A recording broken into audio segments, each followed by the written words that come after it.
Ya, sama apa lagi yang di leher contohnya. Kita kan sering begini. Oke, ya. Nah, Ya. seperti ini.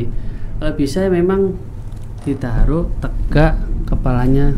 Nah, seperti ini. Posisi se-ergonomis mungkin.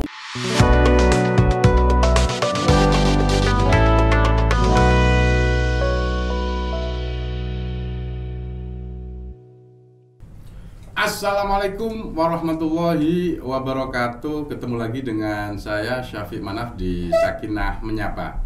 Nah, kali ini saat ini sedang musim kemarau ya, agak panas. Sampai di dalam ruangan ini panas. Tapi, nah, kita hari ini akan menyapa seorang dokter yang kayaknya bikin sejuk suasana ini ya. Kita akan ngobrol bersama dengan Dokter Gede Ganjar Oka Narasara, bener ngoten namanya dokter. Betul nggih. Tua dokter. Nah, panggilannya ini Dokter Oka. Sehat Dokter Oka hari ini? Alhamdulillah sehat. Alhamdulillah.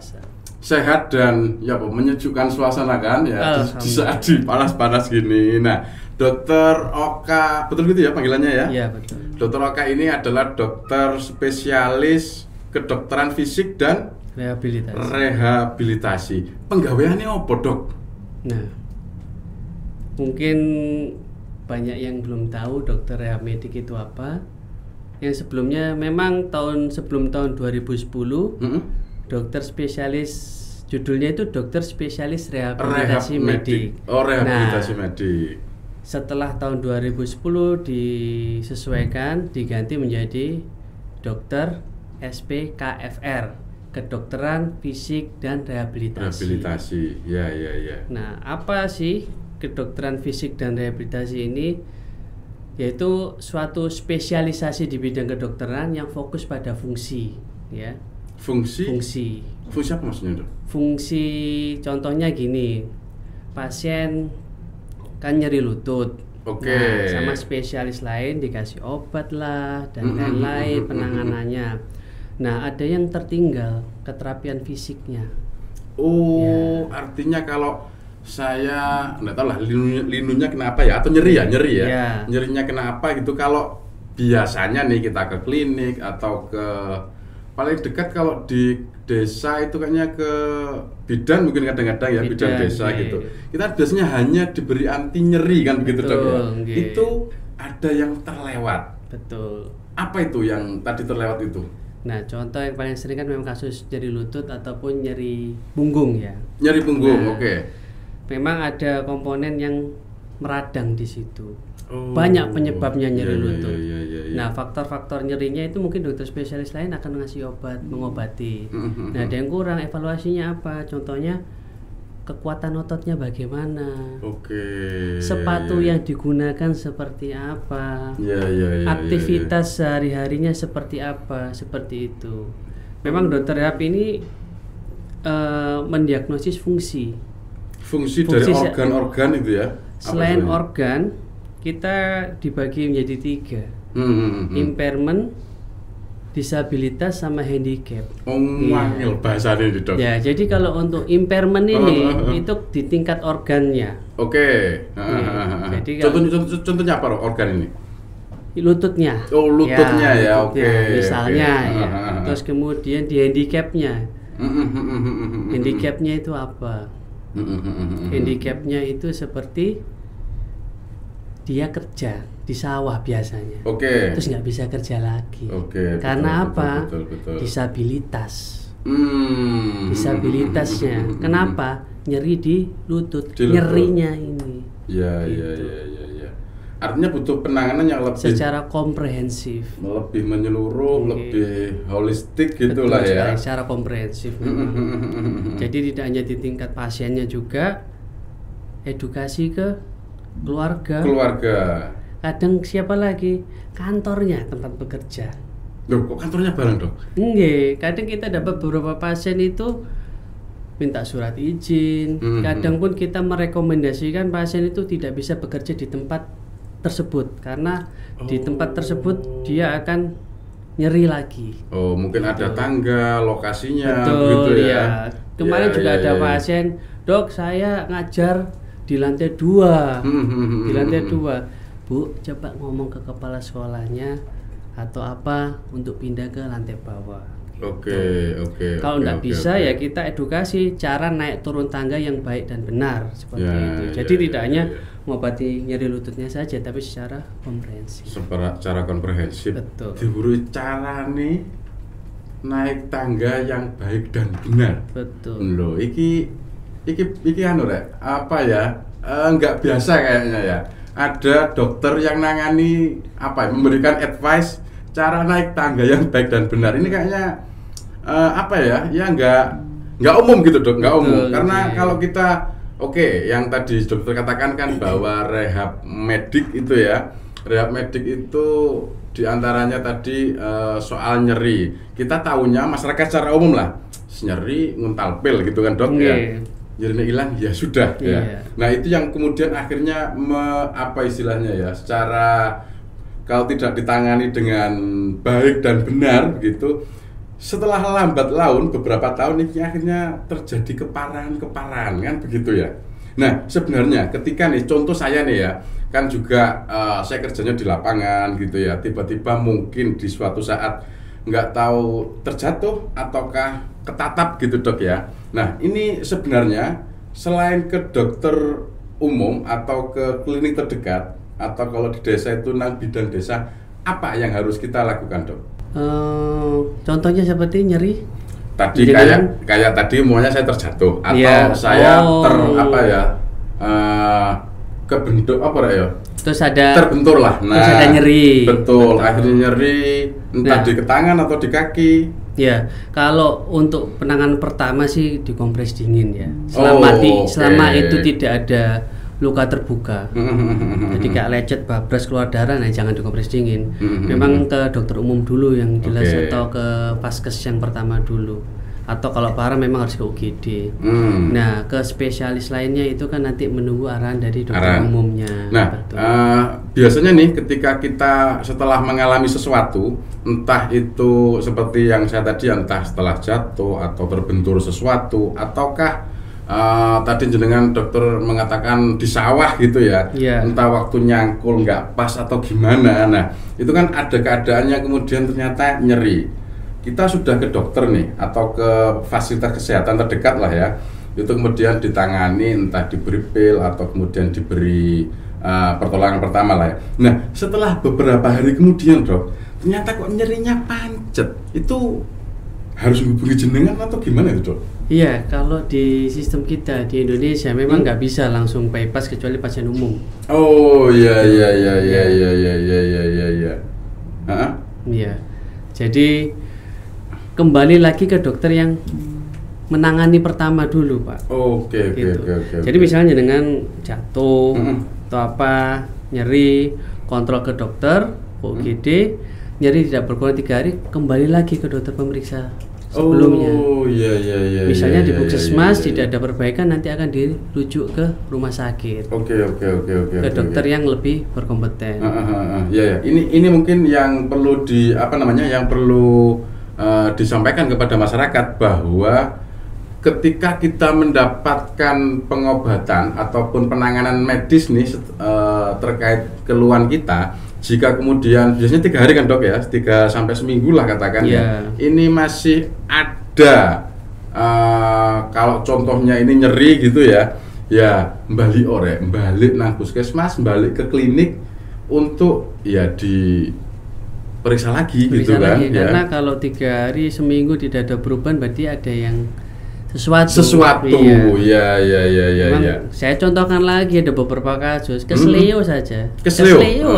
Kesleo pasien usia sekitar 50 tahun. Pasien kesleo seminggu 2 minggu tidak ada perbaikan kondisi. Nah, pasien ini enggak ke dokter, dikira biasa saja gitu ya. Ternyata begitu dievaluasi di ronsen ada yang retak.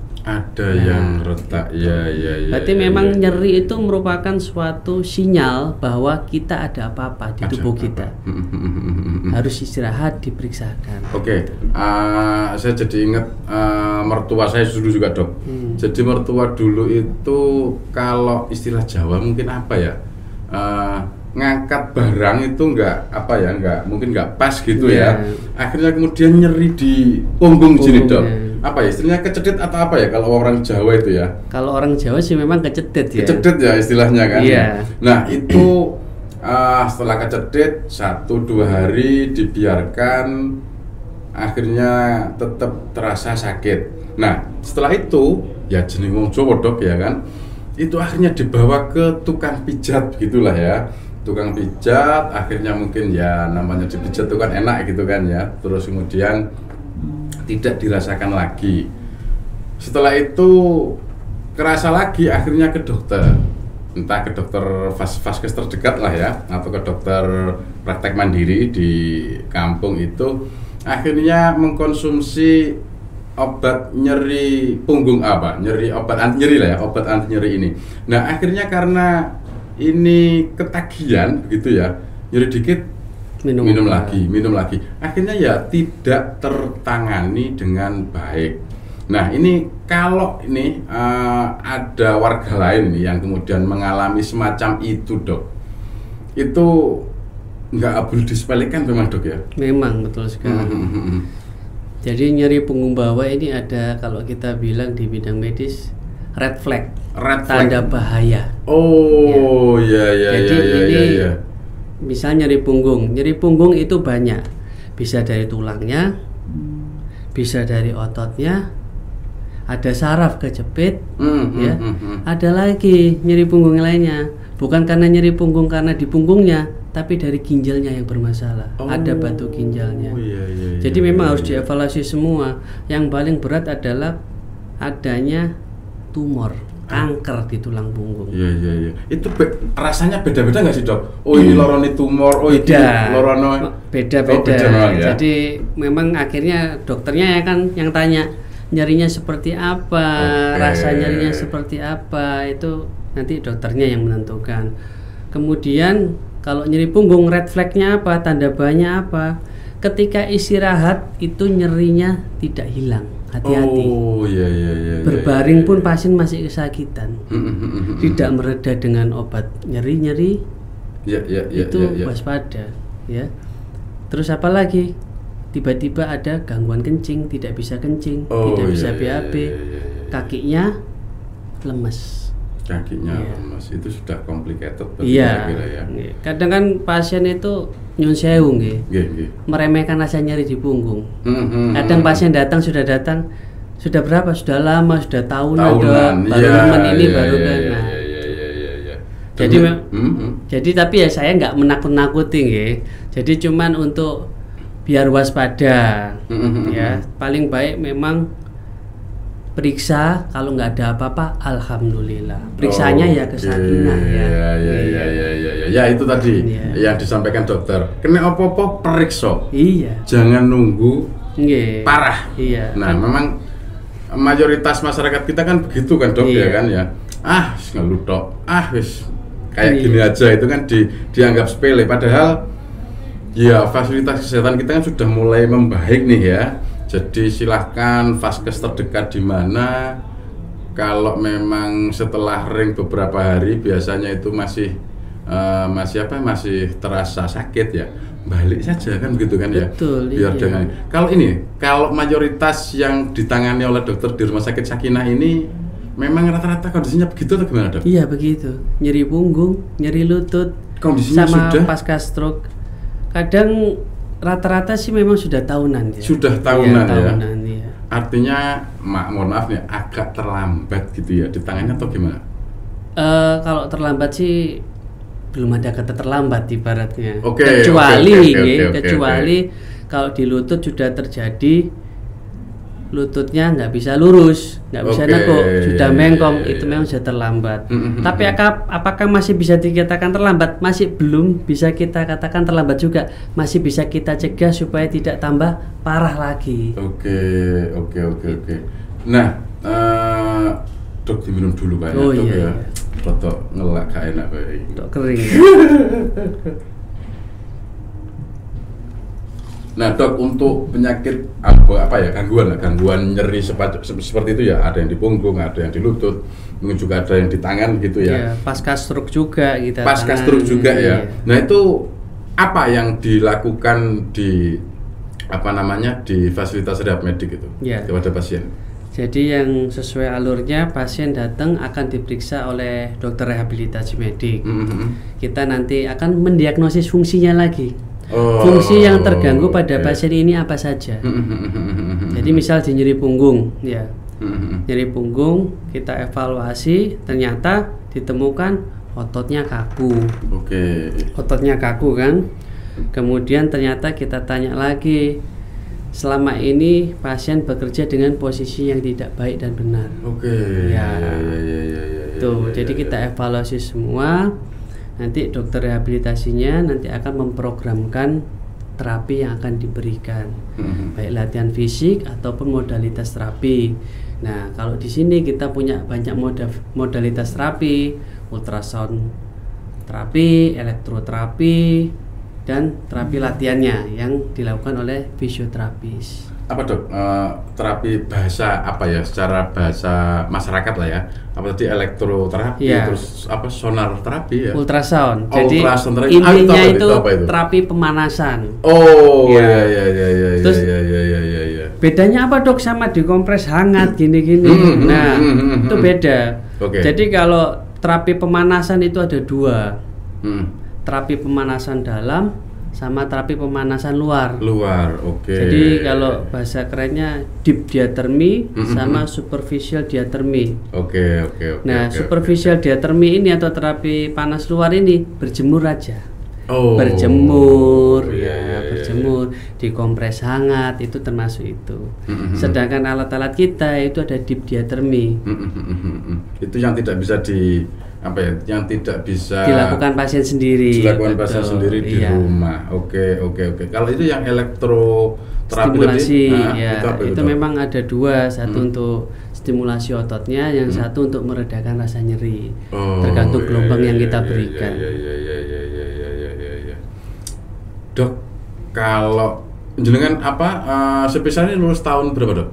Saya lulus tahun 2020, lulusan COVID. Loh, itu waktu kuliah ndak online gitu dok?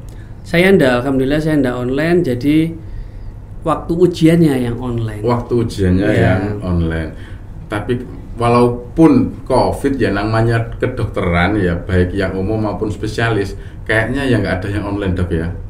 Nggak ada ya. Bayang seandainya sama-sama online kayak saya kemarin gitu ya, atau kayak Fernan kemarin ya, waktu itu online juga dok, waktu dia ambil S2 itu kan ya.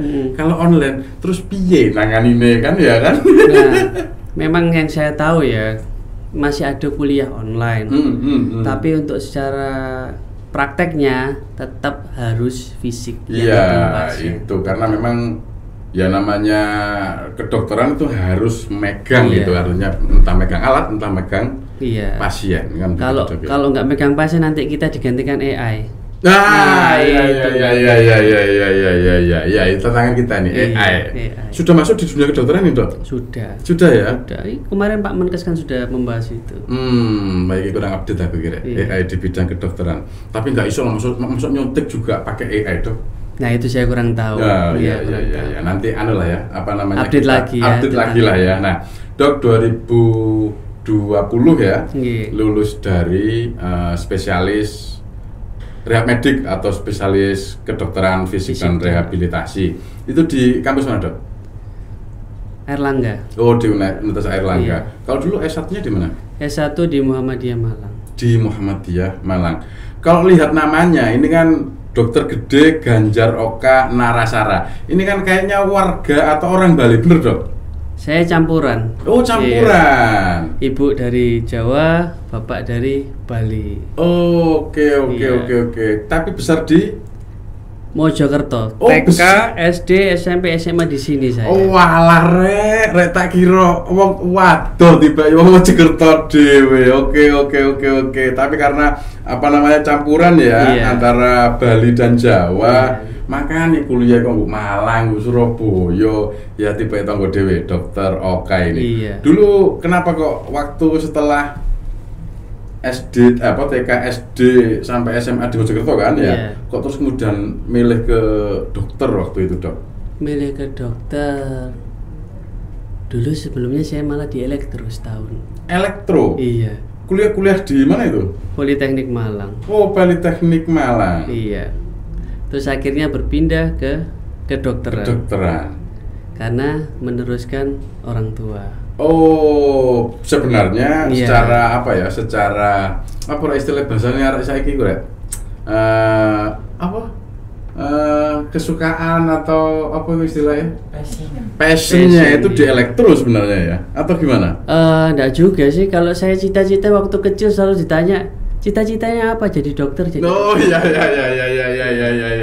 Nah, kebetulan kami kan 4 bersaudara. 4 bersaudara semuanya teknik semua. Loh, lah kok gak ada yang teruskan orang tua ini. Akhirnya saya yang masuk dokter. Oh iya. Yang dokter ini ibu ya? Ibu iya. Ibu dokter, anak yang atau kakak pertama di teknik industri waktu itu. Kedua? Teknik kimia. Teknik kimia. Yang terakhir teknik arsitektur. Teknik kabeh ternyata ya. Hanya jenengan yang dokter ini. Kalau saya beda, Dok. Dari kecil itu ya, TK sampai awal-awal SD lah ya. Kalau ditanya itu jadi apa? Jadi polisi gitu.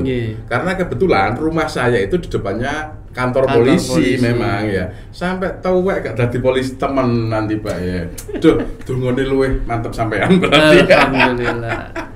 Nah, Dok, tadi disampaikan bahwa mayoritas pasien di rehab medik ya itu adalah pasien-pasien yang sudah berusia lanjut. Iya. 50, 60, 70, 80 pun ada. Nah, ini kan pasien-pasien yang sudah lanjut yang nggak tahu tingkat keberhasilannya gimana kalau saat pengobatan? Tingkat keberhasilan untuk pasien dengan usia lanjut memang kecil.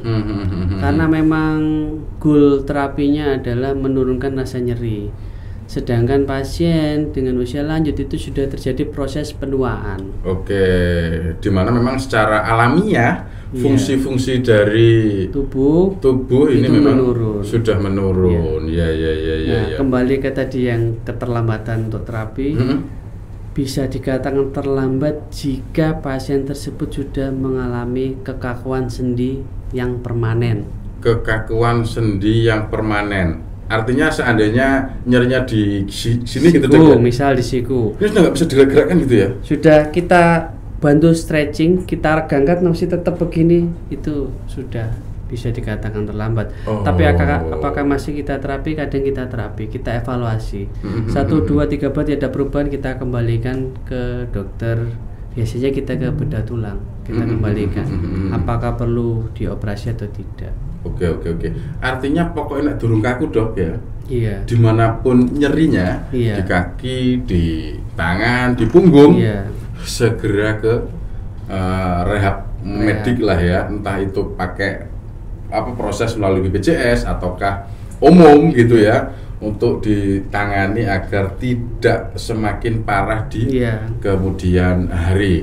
Nah, Dok, biasanya namanya orang sudah lanjut usia ya, ini kan ya saya juga ngalami di keluarga atau juga saat melihat beberapa pasien yang sedang mendapatkan penanganan nih ya, itu kan kadang nggak sabar dok ini sudah pirang bulan kok nggak sembuh itu gimana Dok untuk kemudian memberikan mereka agar tetap semangat untuk menjalani pengobatan Dok?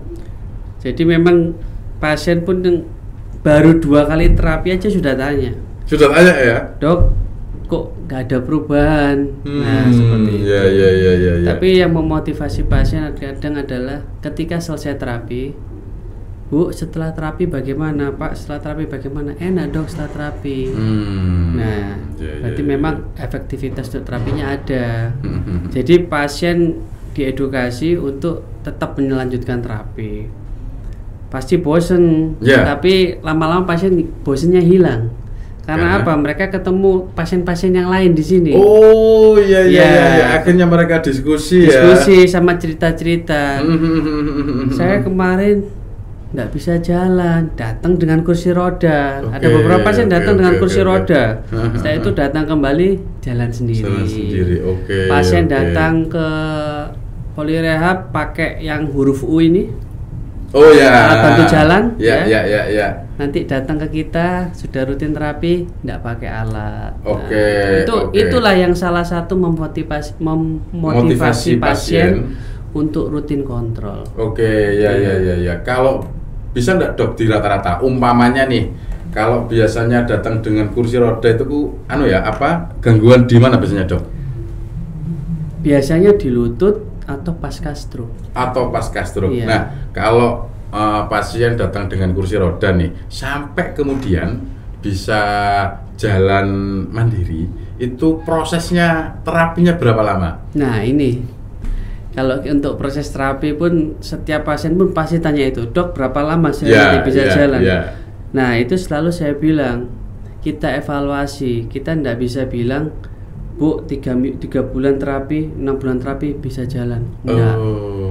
Memang kalau untuk yang patah tulang itu ada secara teori, 3 bulan mulai latihan berdiri, mulai jalan atau berapa bulan itu ada. Tapi untuk faktor usia itu kita nggak bisa memprediksi 3 bulan terapi sembuh, 4 bulan terapi, 5 bulan nggak bisa. Faktor-faktor apa aja selain kemudian terapinya sendiri ya, terus kemudian kondisi organ, faktor apa lagi dok? Faktor aktivitas pasien di rumah. Oh iya. Berat badan pasien. Sama satunya genetik. Bapak ibunya dulu ini punya sakit yang sama atau tidak? Oh, meskipun gangguan nyeri di tulang atau di mana itu juga? Iya. Ada genetiknya ya? Pengapuran juga ada genetiknya. Iya. Loh, pakai ilmu nih ya. Artinya genetik itu juga ternyata bisa menurun. Iya. Termasuk pengapuran juga gangguan atau kelainan ya di tulang. Gangguan atau kelainan? Gangguan ya? Dua-duanya bisa. Dua-duanya juga bisa. Oh, iki anyar iki, larang ilmune kira ya. Nah, Dok, tadi pasiennya diberi motivasi agar agar tetap terapi. Dokternya butuh dimotivasi nggak sih? Ben gak bosen ketemu pasien tuwek-tuwek tok gitu. Motivasinya apa ya? Ya seneng aja sih kalau lihat pasien seperti itu tadi, dari nggak bisa jalan terus bisa jalan, itu suatu alhamdulillah gitu, bisa membantu pasien dengan bidang keilmuan saya. Oke. Dok, ada pengalaman yang nggak tahu membahagiakan lah terutama ya. Dulu saat sudah 4 tahun kan ini menangani pasien-pasien yang butuh rehab medik, ada hal yang membahagiakan yang tidak terlupakan dok? Apa ya? Ya itu tadi sih, tidak ada lagi, itu aja sih. Artinya melihat orang datang dengan kursi roda atau alat bantu jalan, kemudian setelah terapi itu membaik itu sudah membahagiakan ya. Tapi memang ada beberapa kasus yang secara teori ini nggak bisa balik, misalnya gitu. Oke. Tapi pasien dengan datang ke kita itu dengan harapan yang besar, semangat yang tinggi. Iya. Ya kita tetap terapi, tapi tetap kita kasih tahu bahwa ini nggak bisa jalan lagi, harus dengan kursi roda. Itu ada beberapa kasus memang seperti itu. Itu yang bikin ya gimana lagi nih, kita sudah maksimal seperti ini, pasien nggak balik. Oke. Nggak balik itu nggak normal lagi. Iya. Baik dikatakan itu normal ataupun fungsional secara mandiri itu sulit. Oke. Itu yang bikin kadang ya ini sudah di luar kemampuan saya. Oke. Ya. Tadi saya main waktu bilang nggak balik itu, nggak balik itu balik ke alam lain maksudnya. Nah ini. Ya. Apalagi sudah lanjut kan ya. Iya. Dok, kalau lah itu bahwa sampean bersyukur bahwa sampean justru refreshingnya mungkin ya ketika melihat perkembangan pasien ya. Dari kondisi A ke kondisi lebih baik begitu kan ya. Tapi pastilah ada jeneng menungso itu kan ya. Ono jenuh-jenuh, ono suntuke lah. Nah, saat begitu itu terus ngapain, Dok? Saya angkat-angkat. Angkat-angkat, Dok? Iya. Angkat-angkat meja gitu? Angkat beban, olahraga. Oh. Jadi memang saya selalu menyarankan pasien untuk olahraga. Oke.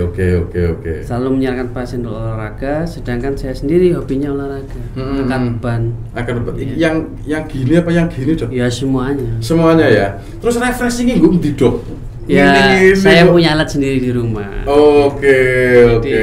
Saya pagi bisa jam 5, jam setengah 6 kita olahraga dulu, angkat beban setengah jam 45 menit, selesai baru ke rumah sakit. Kadang seperti itu. Oke. Nah, seperti yang jenengan saya sampaikan ya, olahraga angkat beban di rumah aja kan ya. Ini apa namanya? Apa sih, Dok, sebenarnya efek dari olahraga itu sendiri? Nah, yang pertama yang jelas ototnya akan menguat. Oke.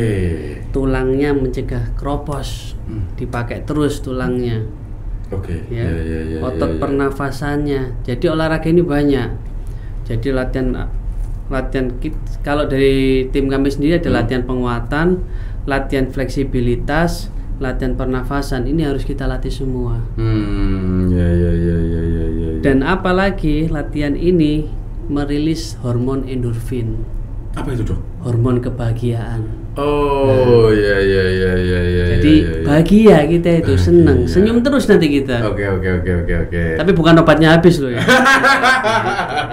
Ya. Jadi bahagia, moodnya lebih stabil. Oke. Ya. Rek olahraga. Kocek ning guyu rek ya. Ya. Kayak dokter kan guyu senyum dan bisa memberikan nuansa yang membahagiakan gitu, Dok ya. Nah, Dok, sebagai dokter yang nangani nyeri-nyeri nih ya, mungkin ada pesan nih, Dok, kepada sahabat Sakinah nih dimanapun berada untuk mencegah nyeri dan juga jika nyeri itu terjadi. Monggo, Dok. Iya. Untuk mencegah nyeri itu banyak faktor ya.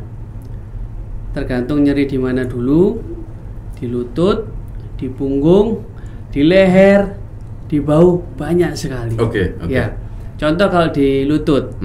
Di lutut untuk orang-orang yang sudah lanjut usia itu di lutut hindari gerakan jongkok memang. Oke. Nah, kan kita di negara mayoritas muslim selalu saya sarankan kalau sholat jongkok nekuk maksimal itu dipakai pas sholat saja. Oke. Dihemat ya. Dihemat.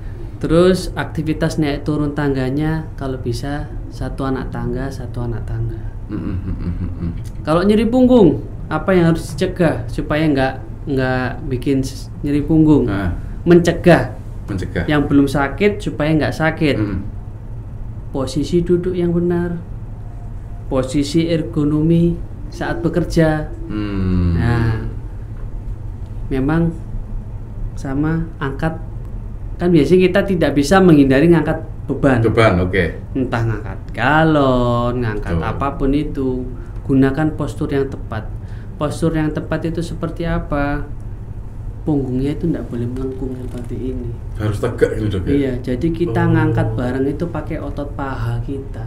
Paha, bokong, kaki, otot kaki. Oke, ya. Memang yang sulit adalah ketika jenengan sudah nyeri punggung sama nyeri lutut, sudah pakai ini.